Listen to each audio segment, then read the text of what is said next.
বর্তমান সময়ে আপনারা আবার সোশ্যাল মিডিয়ায় লক্ষ্য করে দেখছেন যে সেই স্বৈর শাসকরা যারা বাংলাদেশকে ধ্বংস করবার জন্য ক্ষমতায় বসেছিলেন, যারা এই দেশের মধ্যে হাজারো মায়ের বুক খালি করেছেন, যারা এই দেশের জনগণের উপর অত্যাচার করেছেন, যারা এই দেশের জন্য মানুষের ক্ষতি করেছেন, এই দেশের জনগণের ক্ষতি করেছেন, তাদের মধ্যে এক নেতা শামীম ওসমান, যিনি বলেছিলেন আমরা পালাই না, আমরা পালাবো না, আমরা থাকবো, আমরা আসি। সেই শামীম ওসমান হারিয়ে গেছে, খুঁজে পাওয়া যাচ্ছে না। হঠাৎ করে আবার সেদিন দেখলাম সোশ্যাল মিডিয়ার মাধ্যমে তিনি সুন্দর করে তার জনগণকে নিয়ে স্পষ্টভাবে বলতেছেন আমরা ডিসেম্বরে বাংলাদেশে ফিরবো, ডিসেম্বর মাসে আমরা দেশে যাব, আমার নেতা নেত্রী যারা আছেন সকলে রেডি থাকবেন, এই দেশকে আবার আমরা দখলে নেব, আমরা এই দেশের মধ্যে আবার দখলবাড়ি করব, এই দেশকে আমাদের দখলে নেব,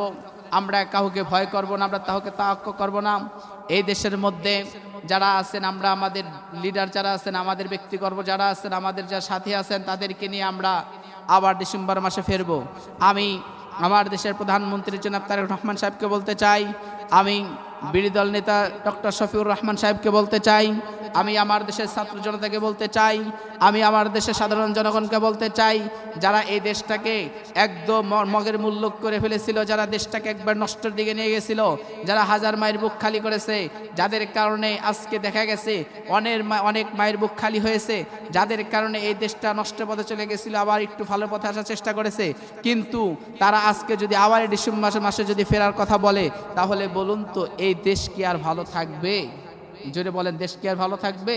এই দেশ আর ভালো থাকবে না। তাই আমি আমার দেশের প্রধানমন্ত্রী সাহেবকে বলতে চাই, বিরোধী দল নেতাকে বলতে চাই, ছাত্র জনতাকে বলতে চাই, সাধারণ জনগণকে বলতে চাই, আমার দেশের রিকশাওয়ালাকে বলতে চাই, চাষাওয়ালাকে বলতে চাই, এই দেশের মধ্যে যদি আবারও দেখা যায় ওই আওয়ামী লীগ সন্ত্রাসী বাহিনী যদি এই বাংলাদেশের মধ্যে ঢোকার চেষ্টা করে, ওই খুনি হাসিনা যদি ঢোকার চেষ্টা করে, ওই উবাইদুল কাউয়া যদি এই দেশের মধ্যে ঢোকার চেষ্টা করে, ওই শামীম ওসমান যদি ঢোকার চেষ্টা করে, এই দেশের জনগণ কিন্তু আর ঢুকতে দিবে না। আমাদের জন্য তাদেরকে ঢুকতে দিলেও যদি এই বাংলাদেশের মধ্যে যদি হাসিনা ঢোকে, আমি আমার দেশের প্রধানমন্ত্রী জনাব তারেক রহমান সাহেবকে বলতে চাই, এই দেশের মধ্যে যদি হাসিনা খুনি হাসিনা যদি আবার প্রবেশ করে, তাকে সরাসরি ফাঁসির মঞ্চে ঝুলানো হবে, ঠিক কিনা বলেন?